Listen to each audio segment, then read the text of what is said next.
As I mentioned, the storm is still coming ashore, and it's causing all sorts of problems in this region, one that began this afternoon when we had a perilous crane collapse high in the sky. Engineers and inspectors planning to climb to the 74 flights of stairs to get a look at this crane. You see on the left-hand side of your screen what it looked like before it collapsed, and then we'll wipe to a picture that'll show you what's happened now. Officials say that that's on the right-hand side of your screen, and there it is full screen. Officials say the crane collapsed this afternoon at a construction site just north of Times Square, 7th Avenue, I believe, and about 57th Street.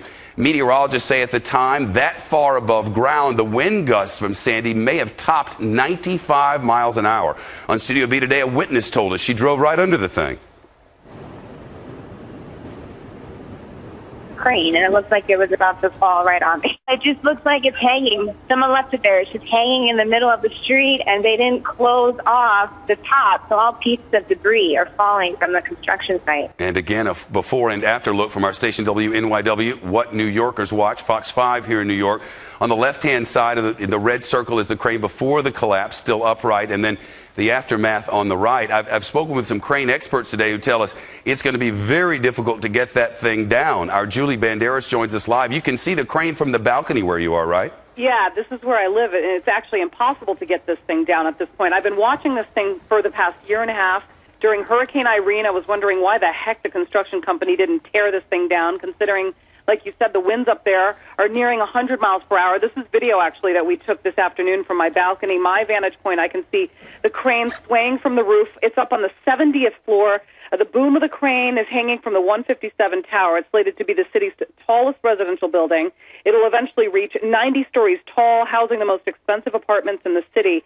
And, in fact, the penthouse sold for $90 million, and so you'd think that this construction company would spend that money wisely and make sure that all the equipment is safe. The builder, Bovis Lend Lease, which is responsible for the site safety, has just issued a statement. I'm just going to read parts of it for you, Chef. It's a long one, so to make it short, the hurricane storm winds, they say, have pushed the crane boom over the cab section of the high-rise crane. New York City emergency personnel are on the site working to get people away from any potential impact area should any additional failure take place. The statement goes on to explain that the crane was last inspected on October 26th, and the builder is working with structural engineers and the Department of Buildings on evaluating any additional measures that can be taken to secure the boom and crane structure. Current weather and wind conditions remain very severe. So far, no injuries, but, we're waiting to watch and see what happens with this thing. Julie Banderas on the crane reporting live. Julie, thanks very much. And now we're getting